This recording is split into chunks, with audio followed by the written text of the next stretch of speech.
Hello everyone and welcome to not Helix Cloud Games, we're now Helix Plays Games. My name is Richie and this is still CloudQuest, a cloud gaming show where we take a deep dive into one particular topic. This week we're taking a review of Game Pass in 2022 and joining me in this quest is Mr. Chris. Let's round out the year with a review, Richie. Let's do it. Before we get into it, Merry Christmas everyone. Feliz Navidad. Something else that I didn't plan. Merry Christmas. When does this go live? For this free goes feeds? for free feeds. This will be the 23rd, so the Friday before Christmas. Christmas Eve. If you're wondering why my voice sounds like a croaky mess, is I'm recovering from a cold and I'm not 100% yet, so this might go off the rails. It already has actually, but before we get into it, make sure if you haven't already, subscribe to the channel and hit that bell icon for notifications when all our great shows go live, such as Talking the PS, where we'll break down all the PlayStation news every single Tuesday on podcast services and on YouTube. XPass, where we break down all the Microsoft news on a Monday on Xbox services, on podcast services and YouTube. I told you I'm not well, guys. One day we might be on Xbox services, you never know. I think at some point this is basically me messing up my own intros, become a running gag. Our first looks, well, we've actually played quite a lot over the last week. We got brought out first look at Chained Echoes. Chris started a live stream of The Last of Us Part 1. We played some High on Life, and we announced a new show coming to you next year called The Clicker Cast. More on that and Talking the PS. So go watch Talking the PS. It's a great show.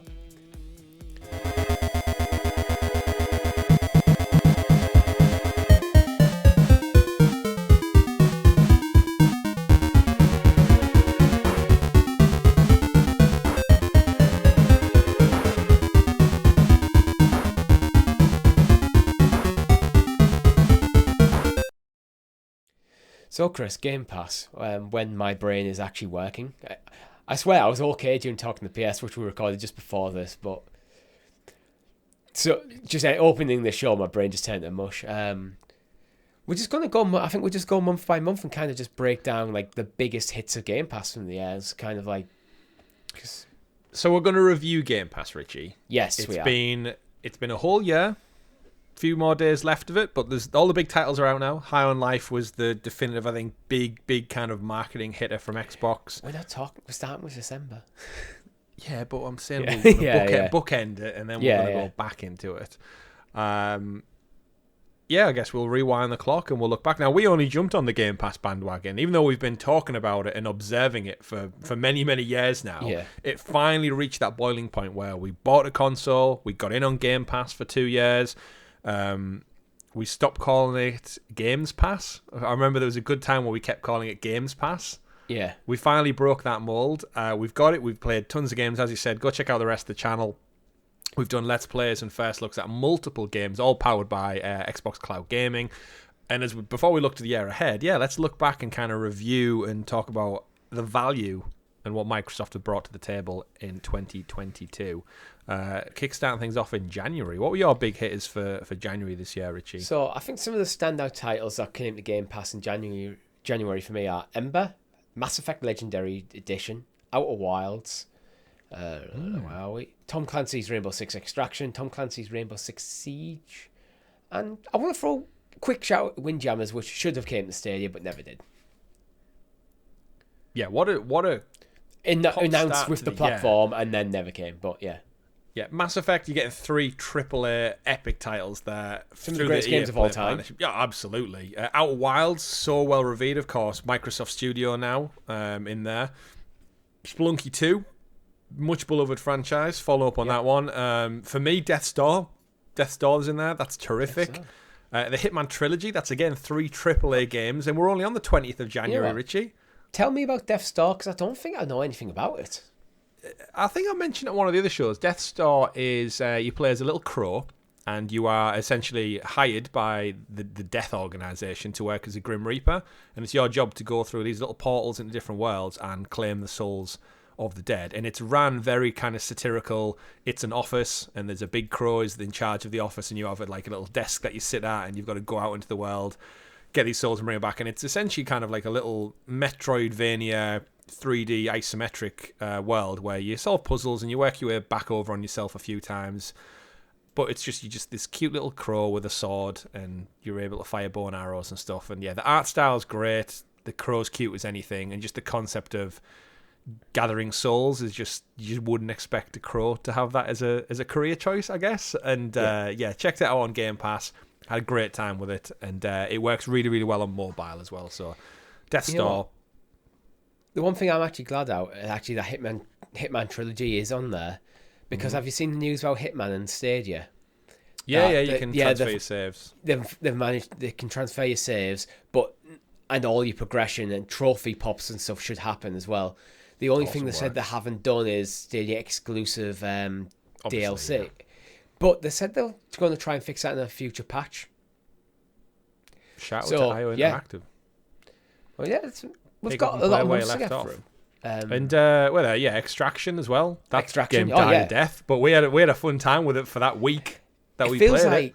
Extraction, it feels like it's one of them. Ubisoft haven't supported it well enough, because there's a good game in there. There's a good game in there, and it could have been like an alternative to Siege. There's a good game in there, and it's called Rainbow Six Siege DLC. Yeah, let's be fair, to be honest. I think Extraction would have done better as just a game mode in Siege. Just a season pass for Halloween. I would just make it. You could just make it a standalone game mode within Siege. Mm-hmm. And then everyone who plays Siege would probably more likely to jump into Extraction occasionally. Yeah, but absolutely. But in terms of, if you're still playing Extraction, because it's not a bad game. Nobody's playing Extraction still. I tell you, every time they tweet out about something like a new skin or a weapon, the comments are just, "Why you're not even supporting the game? When's the next big drop? When's the new character?" I think they just, Ubisoft sent this one out to die, unfortunately.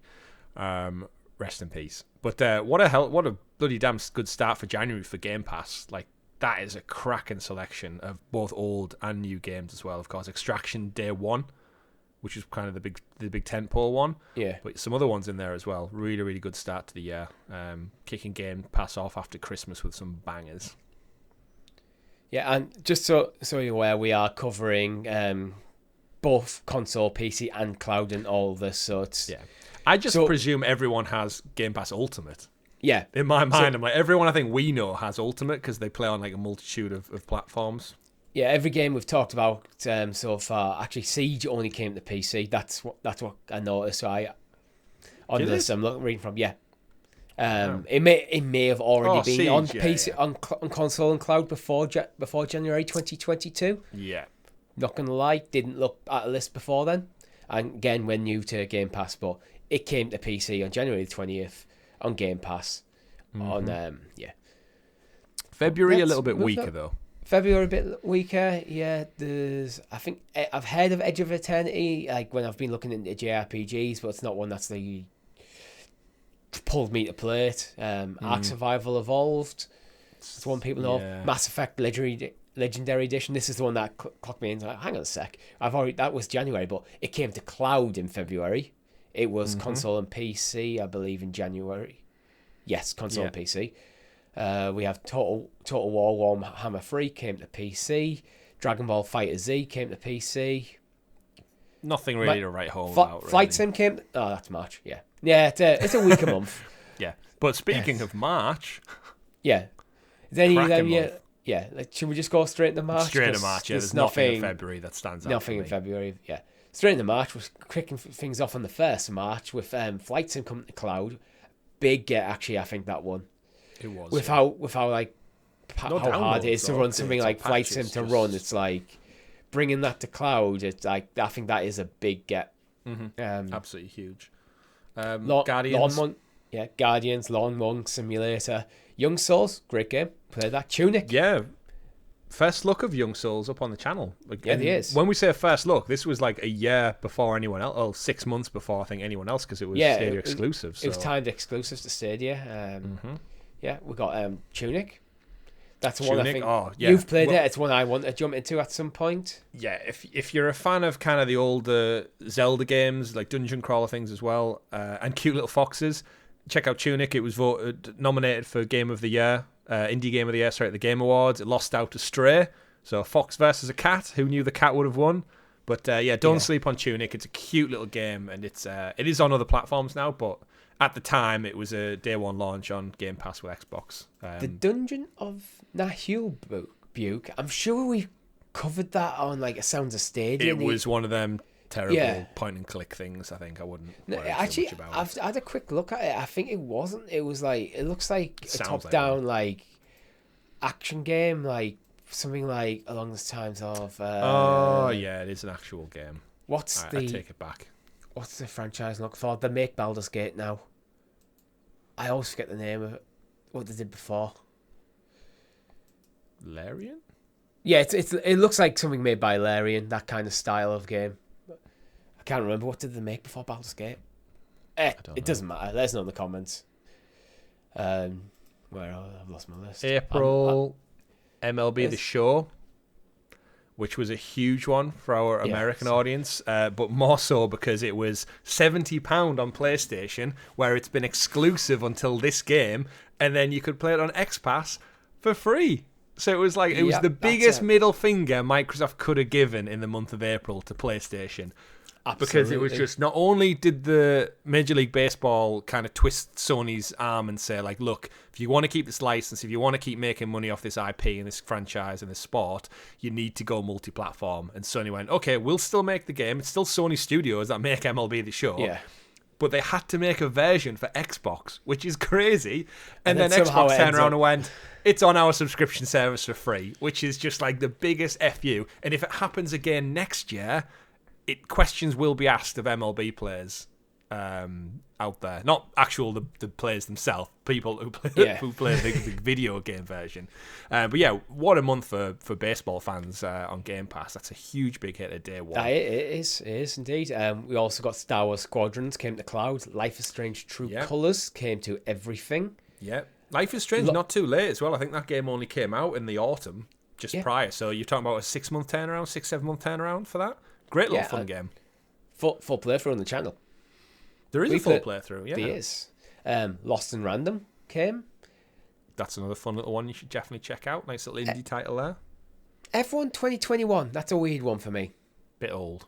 Yeah, it's like a year out of date. And it's like, who's going back to play like the 2021 version of a series in the first time in 2022? I think it lands at that sweet spot where the new one was still a few months out. So it's kind of like, get you hyped for the new one if you haven't already played it. So it probably does something to just whet people's appetite for the new entry. Yeah. Need for Speed Hot Pursuit Remastered came. Yeah. 7 Days to Die, I've heard of that before. Bug Snacks, which I don't know. I thought Bug Snacks was that was a PS5 exclusive launch title. Yeah, it's timed exclusive. Like free on PlayStation Plus, so then free to Game Pass. So it seems to be the subscription game that's been doing the rounds. Fun little title. Nothing. Another cracking month, I reckon. Oh yeah, April's a strong month. Indeed. I wonder if it goes 1 month hot, 1 month cold. Maybe we'll find out. It doesn't. Into May, Trek to Yomi. I've heard of that before. I'm sure we've covered that before. Jurassic World Evolution 2. Yeah, Jurassic World. Great little game. Yeah. Available in the cloud. Interesting. That piques my interest. If it's still available, might be a stream in that for little old Chris over here. This is a side benefit of this particular episode. It's like us discovering what games we've missed on Game Pass that we now have access to. Yeah, if it's still there, it's like, I didn't realise we could play that and stream that. Like Farming Sim 22, which, I mean, everyone knows Sounds of Stadia, as we were back then, and Farming Sim go way back to the first ever stream. The first ever game we live streamed was a farming simulator game. And what do we call our dog? Frodo. Yeah, we did. Did we do much farming? Not really. Not really, no. We just dicked around on a tractor, as you can imagine. Vampire Survivors. Obviously not out on console as of yet, but it's had such a glow up heading into the final month of this year when it came to console. Lovely little indie game, so fun, and there's people absolutely raving about it out there online with all the different gear setup modes and just slaying them vampires left, right, and centre in all their pixel glory. Shout out to that. DLC just came out if you want to support the devs as well. I think it's $1.99 for the Vampire Survivors DLC. So even though the game's on Game Pass, the game's so fun. Just go throw them It's one of them. If you've played the game for like 10-15 hours on Game Pass, it's worth the like £2 for the DLC to just support the developers of the game that you're clearly enjoying. Sniper Elite 5 as well came. Whoop. Sniper Elite 5, shout out. And fun little game. Lots. And Cricket 22. Do you have any interest in playing Cricket 22? I'd rather play MLB The Show. Yeah, me too. Into June now, we got the Ninja Gaiden Master Collection, Assassin's Creed Origins. Still need to play that game, actually. Yeah, Assassin's. This is where we start to see the Ubisoft deal come to light. So we know this is. I think it was in the May time. I think Xbox announced a partnership with Ubisoft, and then PlayStation in turn did the same thing with Ubisoft Classics appearing on PlayStation Plus. So this is kind of where Ubisoft just opened up the game catalog and went, "Who wants to give us a check for our old games? Would you like a game? Here you go." Yeah, and we've seen month in, month out, there's Ubisoft games sprinkled into all these subscription models. So this is just the start of the flood. Yeah. AC Origins, one of my absolute favourite Assassin's Creed. I mean, I love all my Assassin's Creed games in different forms, but Origins was the big moment for me where it was, oh shit, they're doing something different. Oh shit, this is good. Oh shit, I've spent 130 hours in this game. And just like that, it's gone. And I remember I was around yours once before, and you're getting the platinum, and you had to get like lost in the desert for like so long or something. Yeah, there's a trophy. And you were just running around in the desert. I was trying to trigger some kind of hallucination in the sands. Yeah, Chorus. Chorus. We've got a fun little game. Again, only came out in the November, I think, of the year before. So good little turnaround. I'd say like AA quality. If you're into like your Star Fox shooters or your Rogue Squadron Star Wars games back in the day, definitely worthwhile checking Chorus out.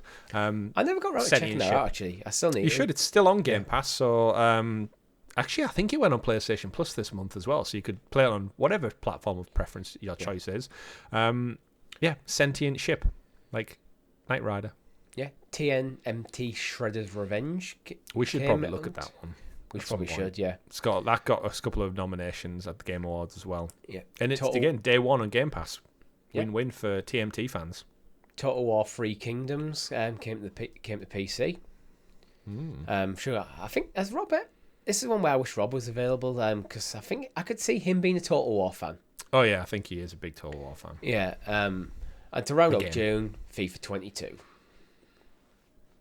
Not bad. Again, I think with the sports games, Game Pass seems to have this trend where, because they have the partnership with EA Play being incorporated. They're all coming through EA Play. It's EA basically going, the new one's out in a few months' time.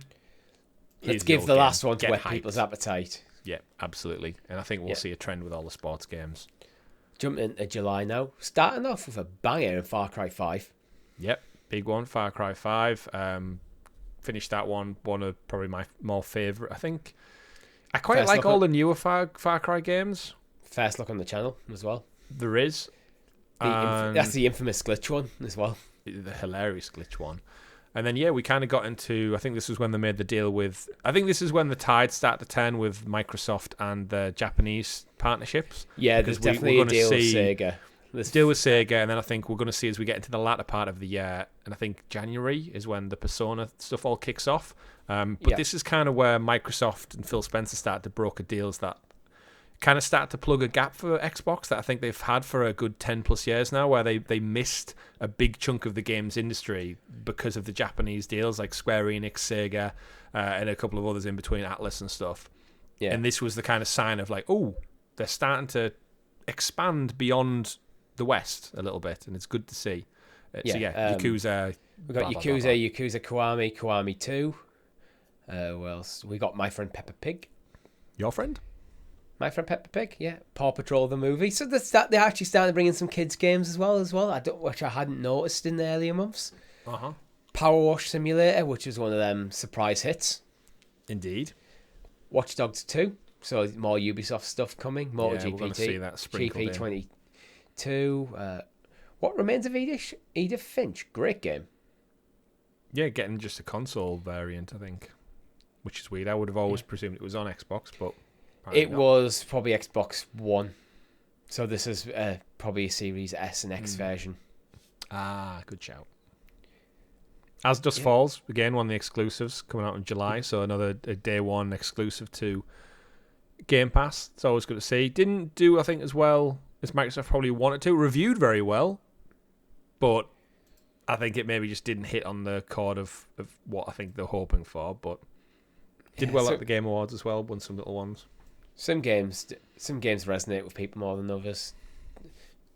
Moving into August, we've got Tom Clancy's Ghost Recon Wildlands.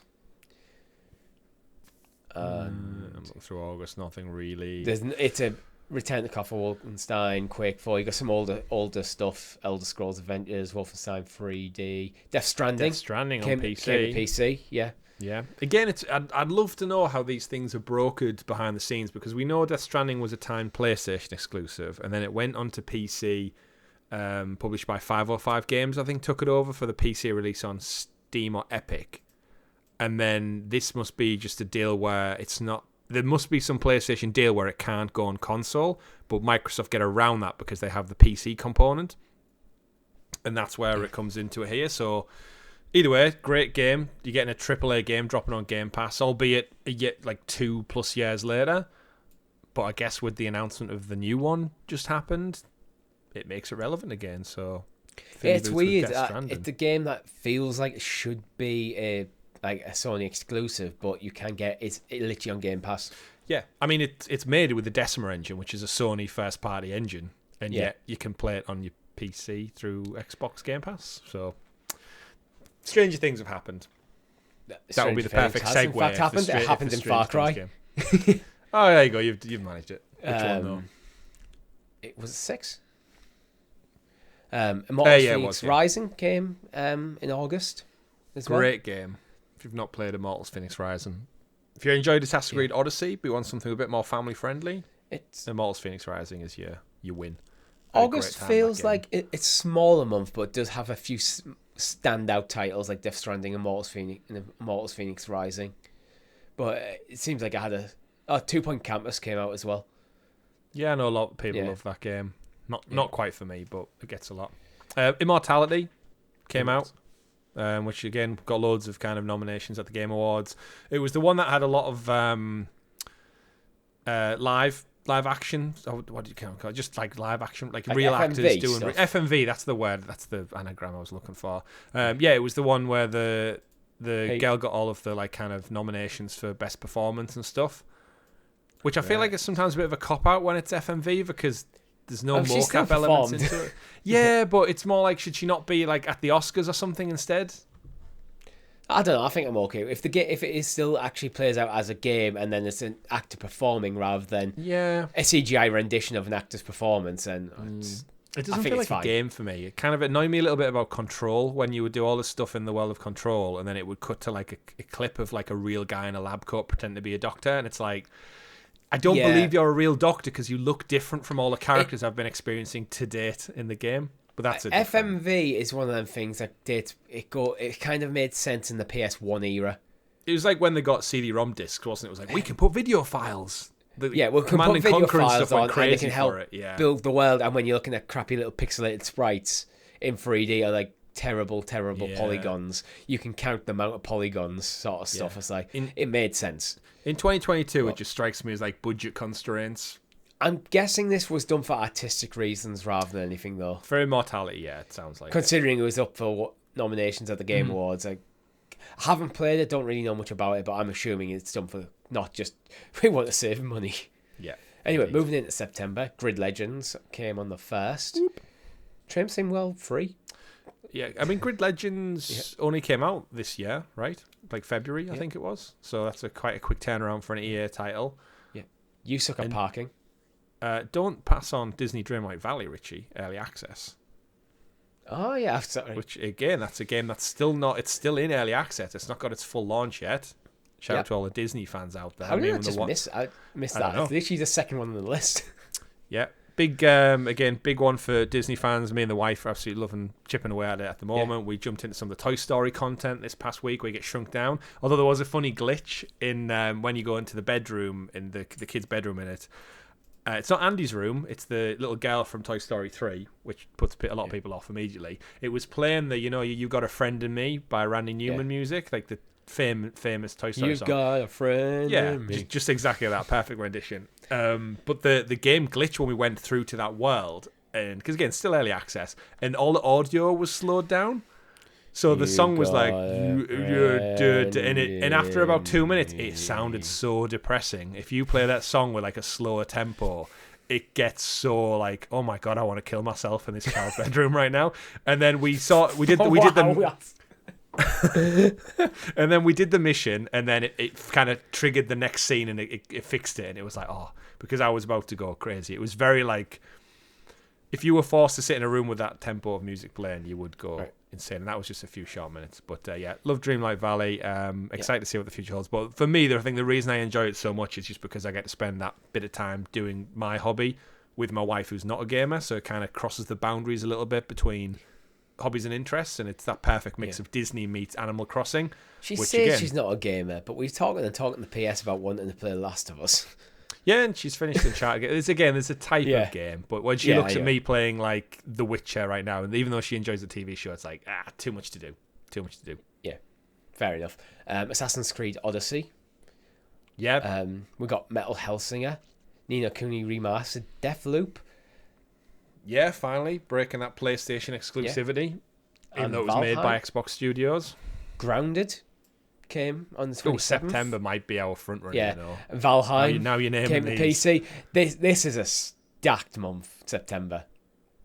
Yeah, I might give it to September. Yeah, I think September wins. That's not what we're planning to do, but yeah, like September's winning.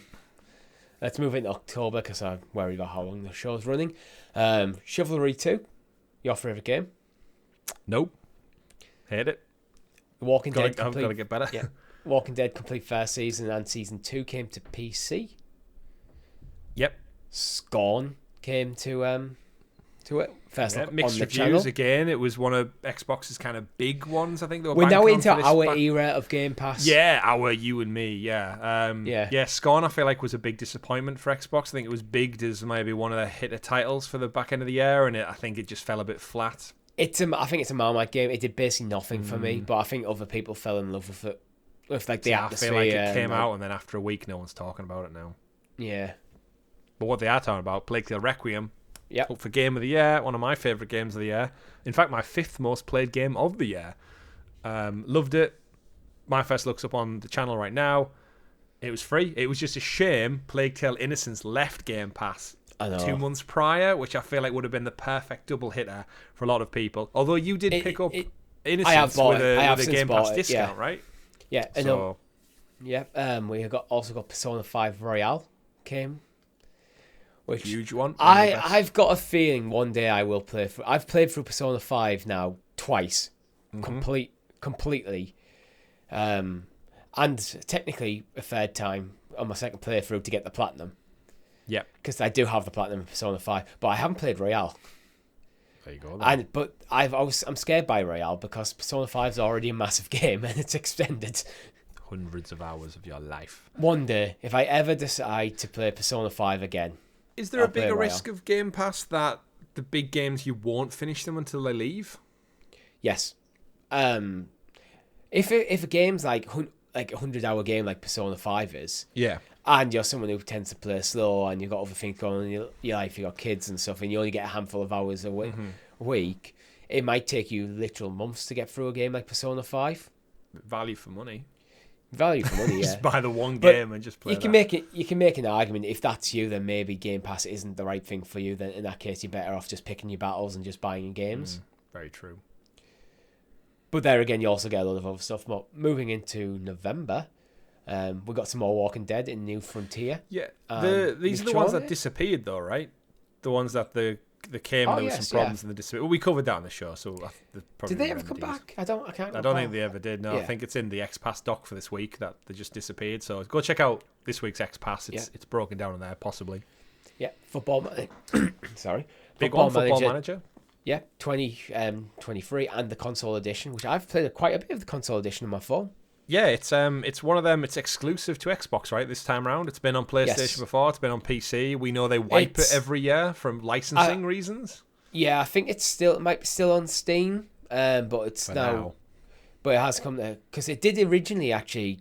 I think it might have been 20 or 21 came to cloud via Stadia. They had it for 1 year, and then it moved over to Xbox. It found a better home in Xbox. I say better, more like bigger, basically bigger audience, which I'm kind of glad because it's allowed me to get back into Football Manager. Yeah, you play it on touchscreen, don't you? Yeah, I play the console version on touchscreen on my phone in my lunch breaks. So it's kind of nice. Like it's little half hours here and there. Pentiment, Somerville, both made a bit of noise. Pentiment, again, 10 out of 10. It's one of the best reviewed games of the year. Didn't quite vibe with me, but I feel like, again, it's that Marmite. If you've got the patience and you enjoy the type of game it is, the story really opens up. I played for an hour and a bit, and it just didn't get its hooks in me. And like you said, there's just so many other... Like, look at the list we've just ran through. There's so much other stuff I could play, so I'm going to dive elsewhere. Return to Monkey Island. Doom Spice Wars. I checked it out on PC, and it made me realise that I just want to go play Age of Empires. So I guess it's a good enough RTS to whet your appetite to go back to the classic. You can. Age of Empires didn't come this year, but it's coming next year. It's January, yeah. Yeah, and literally a few weeks. And there's literally Age of Empires on PC. It's just there. Yeah, that's true. What else? Battlefield 2042. That's a big one. Right in time with the season release. We've played a couple of things of it. It seems to be fixing some of its problems that the game had. Was it too little, too late? Probably. Game Pass might give it like a new lease on life. I don't think it's ever going to do the kind of numbers that they expected it to. Yeah, but it might have a solid user base, a solid but quiet user base that keeps it ticking over till the next Battlefield. Mm-hmm. Because we enjoyed it, what we've played. Yeah, we definitely have. I just wish there was a campaign for me to go back to it on a more regular basis outside of the multiplayer front.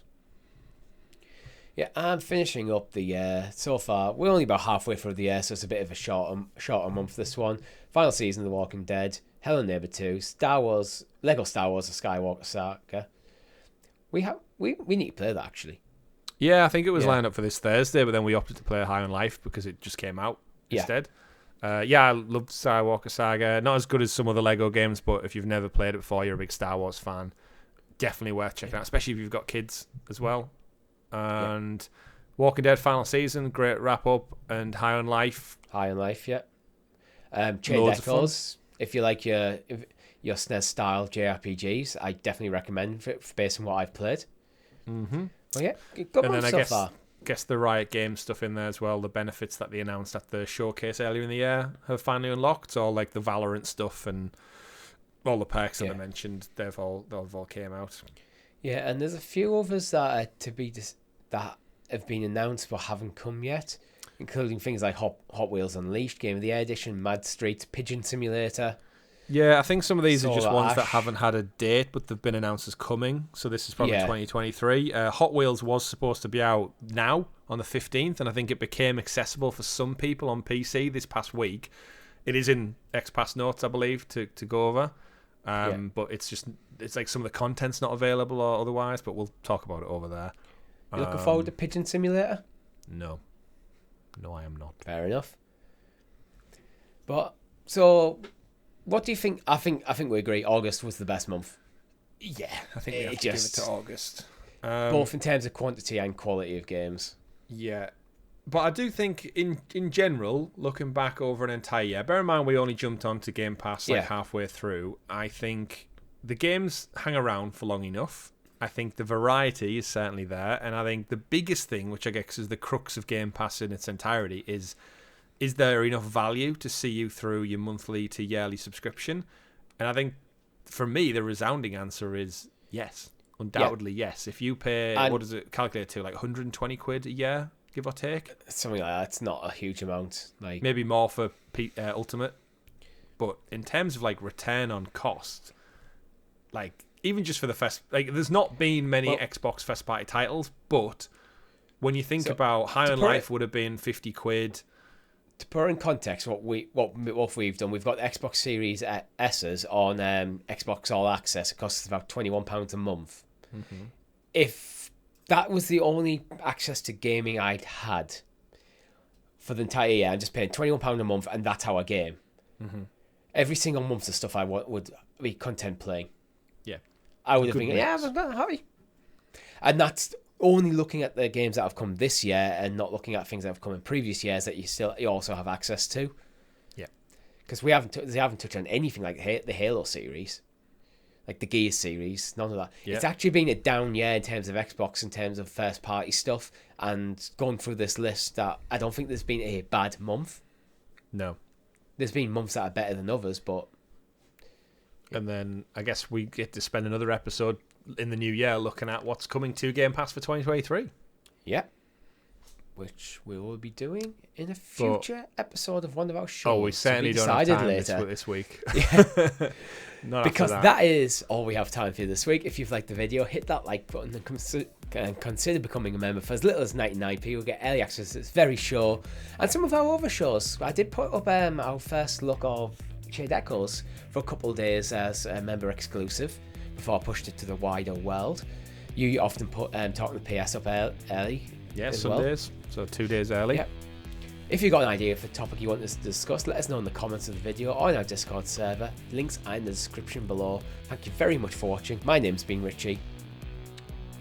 Merry Christmas. And Happy New Year.